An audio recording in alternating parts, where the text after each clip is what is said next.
Vamos a hablar en principio cómo llegó el daguerrotipo a Sudamérica. Se lo debemos a una fragata La Oriental, que era un buque escuela que traía estudiantes franceses y belgas. Era un viaje de instrucción alrededor del mundo. Dentro de este equipo de intelectuales venía un abate llamado Conté. Era profesor de literatura, matemáticas, pero era un aficionado a la fotografía. Cuando estuvo en Francia, Daguerre le entregó una máquina para que él la utilizara y le dio las instrucciones cómo debía producir la fotografía. Primero llegaron a Bahía. En Bahía tomaron fotografías de la ciudad. Luego pasaron a Río de Janeiro, que hicieron también el mismo trabajo. Y en 1840 llegaron a Montevideo. En ese momento la República Argentina estaba en guerra con Francia y no pudieron entrar a Buenos Aires y recalaron en Montevideo. Ahí hicieron sus primeras pruebas, que fue un éxito terrible, fuera de serie, porque había cierta gente, como decían, cómo captaban dentro de la fotografía un objeto. No se lo podían explicar, era cosa de mandinga. Tuvimos la suerte en ese momento que en Montevideo estaba un exilado unitario que se entusiasmó mucho con esto.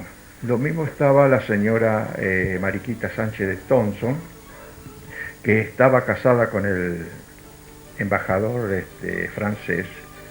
Era una dama patricia famosa y de un empuje terrible, porque cuando se enteró que iban a hacer estas fotografías, estuvo al lado de la máquina y no se separó de la máquina hasta ver todo el proceso de la fotografía. Y le escribió a su hijo, que estaba en Buenos Aires, la maravilla que había descubierto. En las cartas describe ella los detalles tan pequeños que se veían en esa fotografía, que yo le aseguro que hoy en día, si tomamos una fotografía normal, como estamos acostumbrados nosotros, no tienen los detalles tan finos que tenían esos daguerrotipos. Esa fragata no pudo entrar a Buenos Aires porque Rosa se opuso.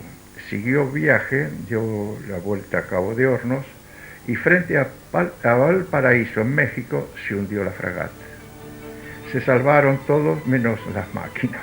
Luego hubo fotógrafos norteamericanos que vinieron a Buenos Aires y nosotros tenemos un aviso en el cual nos ofrecían sus servicios.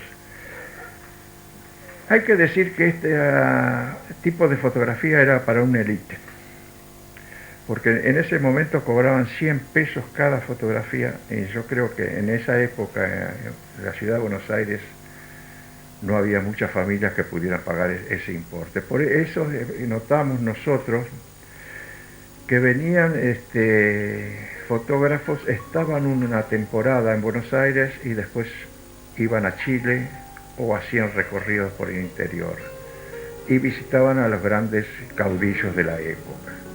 Urquiza fue uno de los personajes más fotografiados, lo mismo que el almirante Brón. Tenemos fotografías de la hija de Rosas, de la esposa de Rosas,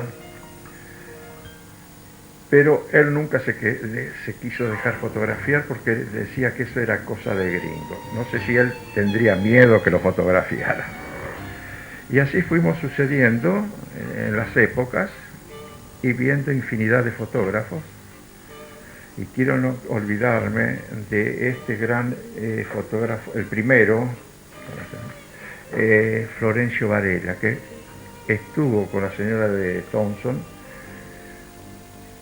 viajó a Francia, tuvo contacto con Daguerre, volvió a la Argentina y trajo una máquina de fotografía, pero no la utilizó y la regaló. Pero él fue un entusiasta terrible de la fotografía. Ese es un principio muy somero de lo que podemos hablar del daguerrotipo en Buenos Aires.